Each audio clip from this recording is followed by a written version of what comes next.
Hello and welcome to today's episode of pianoTV. I am Allysia, your host, and I wanted to share with you some of my favorite books for piano beginners. And I have done a video like this, but I did it way back in 2015, right around the time I started the channel. So I have an updated version and I have a lot more books than I did the first time around because I have just done an extra 6 years of teaching since I made that video.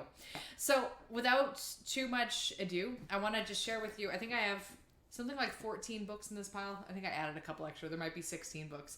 There was supposed to be 10, and then it just kind of expanded and kept expanding. It's like, I can't forget this one. So some of these are an overlap with the original video that I did back in 2015, but most of these are new. And caveat, you do not need all of these books. There's no reason that you should go and buy every single one of these. My hope is that by sharing with you some of these books and why I like them and just showing you like a little taste of the music that you'll find in these books, you'll find something that you can look at. Maybe just like one book, a new idea, a new book to try. Not 14 though, like unless you're a crazy book collector like I am. So let's get into it. The most important ones that I'm going to start with are the method books that I am most familiar with using, which is I just totally hit my elbow on the shelf, Piano Adventures for Adults 1 and 2. I always supplement my teaching, even if I'm doing, I'm picking and choosing from other sources. I always supplement my teaching with method book structure, because method books, though they don't provide a repertoire of really interesting pieces. I mean, some of the pieces are nice, but for the most part, it's just more like exercises or like lesson type pieces. So I like to supplement method books with pieces that have a little bit more pizzazz, let's say, but I think that they provide a really good structure and a really good template, kind of like a lesson book. It's literally a lesson book. So what am I trying to say here? It just it's a nice, if you're spending a year at preparatory level before going to grade 1. Like in the beginner stage, then going through 1 to 2 method books in that year at the same time as learning other pieces individually, I think is a really, really good format. You're going to get a lot of sight reading practice. You're going to be introduced to concepts in a linear, structured manner so that there's not going to be as many gaps, or hopefully any gaps in your learning.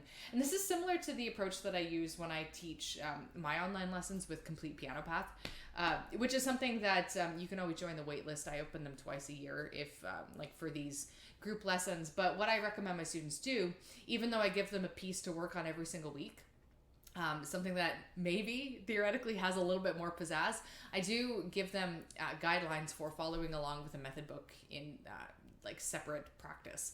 So that's something that I've always done with my students, and I swear by it. I'm a big fan of method books. That's my spiel. Piano Adventures are just my favorite in terms of most familiar. They might not be the best ones out there, but they're the best ones that I've used a lot. Next, and this is an old book, it's a little bit different now, is the Royal Conservatory of Music Preparatory Repertoire Book. So they have level A and B. So they've divided up the beginner stage into A, so super beginners, and B, which is progressing beginners. Sort of in the same way that I've divided it up my online teaching classes, where I have Complete Piano Path A and B, and one is for complete beginners and one is for progressing beginners. Very similar thing with the Royal Conservatory of Music books. And then after that, you go into grade 1.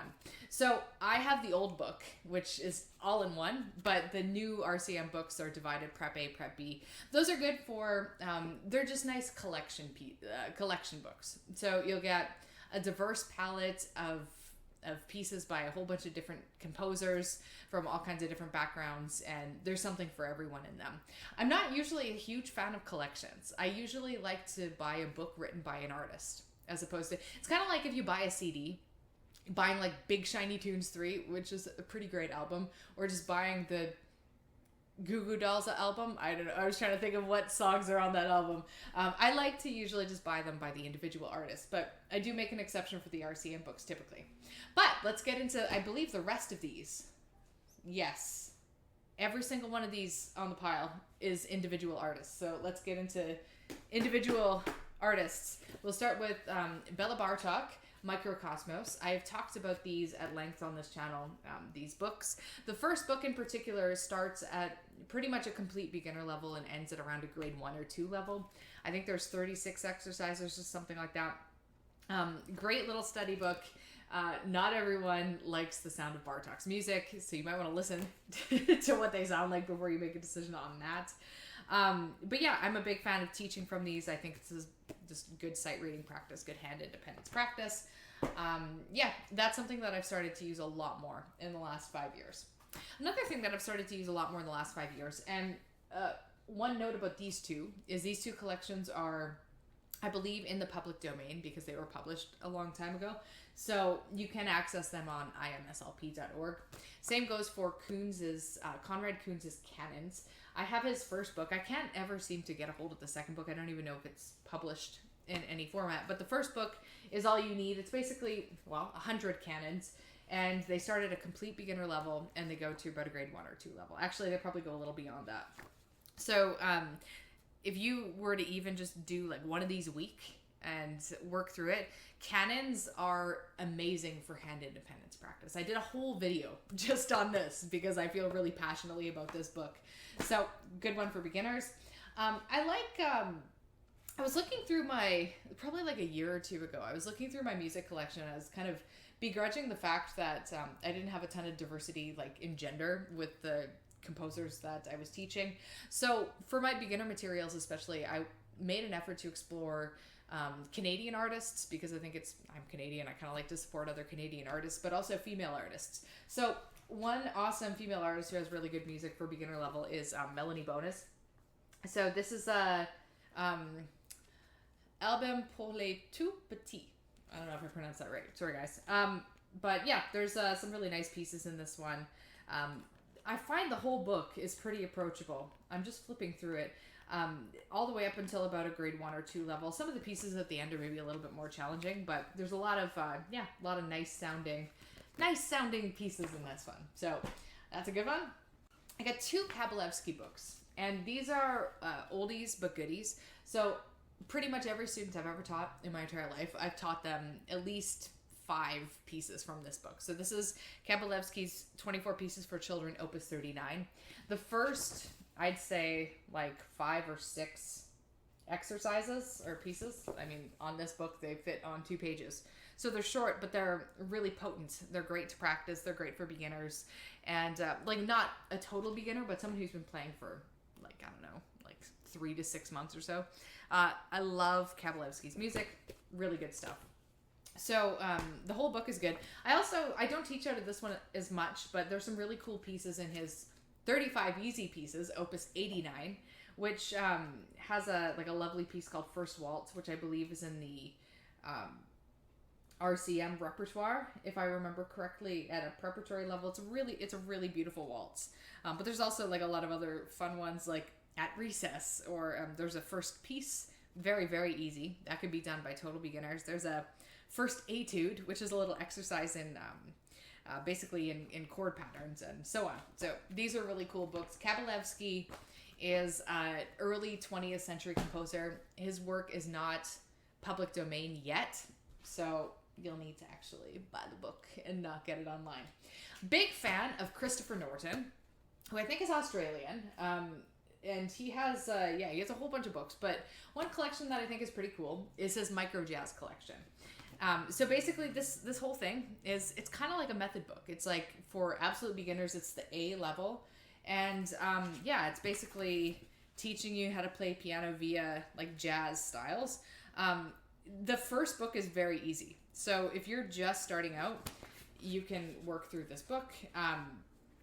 If you've been playing for 3 to 6 months, say, you'd probably want the B book, the second version of this. But the thing that's cool about this, I don't use CD players anymore. I used to have a boombox in my old studio, but there's audio recordings of all the pieces. So they're designed so that you can play along with a band, which is one of my favorite things about Christopher Norton's music in general. Because if you want to develop your ear and your sense of rhythm and just have fun when you're practicing piano, play along with backing tracks. It really makes practice a lot more interesting.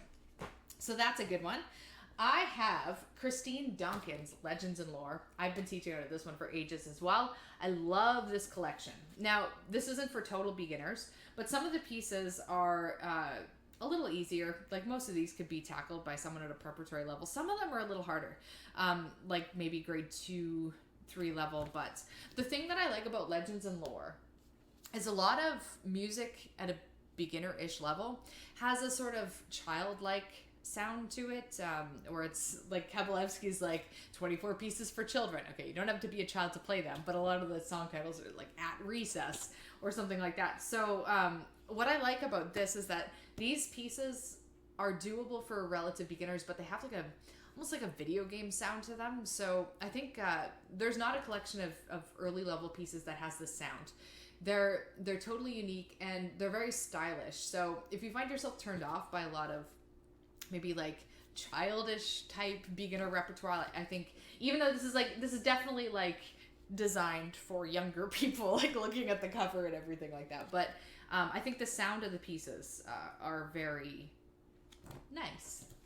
Moving on, we got, I don't know why I have a sticky note on this, I got Soda Pop and Other Delights by Linda Neomath, and she's another great artist. So Playful Puppy is actually maybe I'll show it to you, but it's a look at this cute little puppy that you can color. There's like a little coloring book, piano book. So yeah, marketed towards kids with great pieces. I know when you're like a piece like Sleepy Kitten, I think is another one in here that I like teaching, or Playful Puppy. You're thinking, this is like for little babies. I don't want to play baby music, but they're really fun and they sound pretty good, and they develop your finger technique in like a nice fun way. So just like embrace your inner child and explore some of this music. You don't have to play like hardcore serious music all the time, and you might even be playing to your detriment if you do, because sometimes you got to get a handle on these simpler pieces before getting to the really intense stuff. And even these simple pieces, these are not simple pieces to play. They're still going to be a bit of a challenge. So that's, I just saw Big Teddy, Little Teddy. Look at this. That's adorable. I like that piece. I forgot about that one.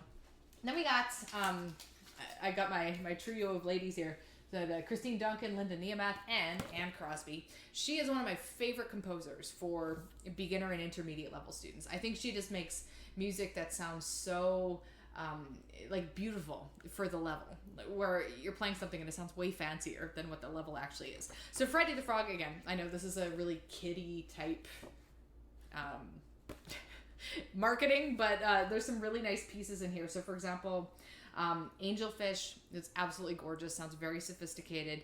To Fly Like an Eagle, very similar. Starfish at Night is a cool, like very abstract, mysterious piece. So there's some neat stuff in here that doesn't just sound like bouncy little kid music. It has a lot of class, grace, and sophistication. Finally, these are the bonus ones. I have a couple Walter Carroll books, who's also, I believe, a late 19th century, earlier 20th century composer, and now I'm second guessing that. Someone's going to tell me, actually, he was born in 1950 and like know the entire backstory. But these are great books. The easier one is Scenes at a Farm, First Piano Lessons. So this is meant for pretty much straight up beginners.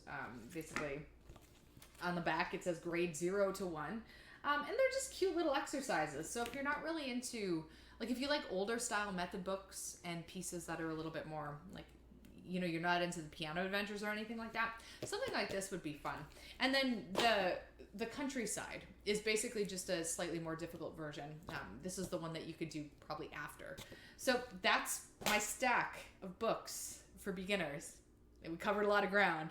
So hopefully that gives you some ideas. I've also linked to my blog post below where I have links to all of these books if you want to go check them out and flip through them yourself. So hopefully you found this useful, and I will catch up with you guys in the next video.